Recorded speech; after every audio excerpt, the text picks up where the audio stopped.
This is Christchurch, New Zealand. It's a city of 350,000 people. This is Speaker's Corner, and this is where I used to speak for about 12, 13 years, back between 1974 and 89.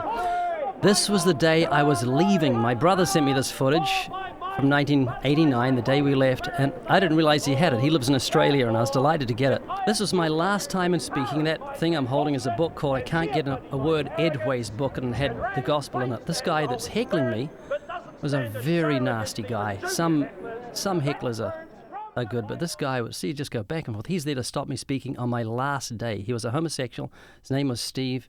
Totally unreasonable guy. Just walked back and forward screaming.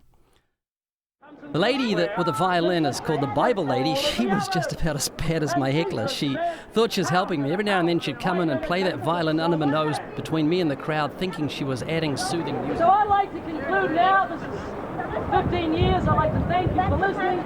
Let's give some consideration to what I've said over the years. I trust that you will listen to what Neil says in the future, put into practice, so you will come to know him to know his life eternal. God bless you. Thank you for listening. So even with my little goodbye speech, Steve had to say a word. This is the Wizard. We crossed swords for 12 years daily. He was on second lunch hour, I was on the first.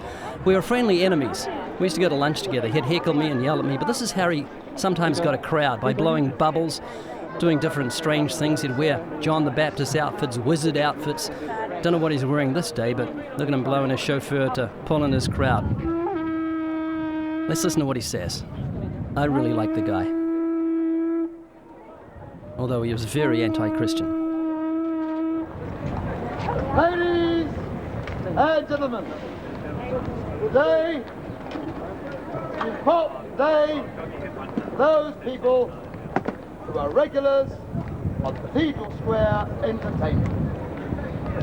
You may have already heard Ray Comfort, my colleague for many, many years in the square, badly against so many skeptics, up against the atheists and the papists and the Jews and the Muslims and the Catholics. He has persisted for all these years.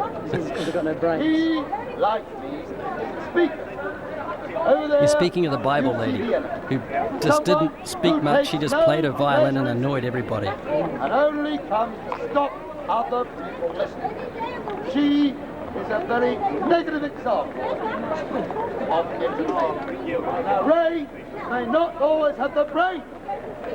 In fact, Ray has never claimed to have any brain at all. Ray is a decent sort of chap. And this is our farewell. Well, Ray, I'll say goodbye. It's a long time, about 13 or 14 years. Well done for all those years. You've earned your merit badge. You will never have such awful hecklers as here. You will never again have awful hecklers. 3 cheers for Ray. He used to let me preach off his ladder, sometimes, to his crowd, which is wonderful. There was a guy named Tom who was a very nasty heckler. He used to spit at me or on me, depending on the wind direction. As I was leaving to go to the airport, I wanted to give him my car, but I knew he was a very proud guy and he wouldn't take it. And there was another heckler named Shane that he hated. And when he turned away when I said I'd like to give him my car, that's just the car behind it, that nice blue one, he said, no, I can't take it. So I said to him, what's Shane's number? And he said, you wouldn't give it to Shane. He turned around and reached out his hand and took the keys. It was a great time. So some great memories. For the complete story of my relationship with the Wizard and Speaker's Corner and all the hecklers, you can read my autobiography, Out of the Comfort Zone, which is available through our ministry. Just click on the link in the video description box.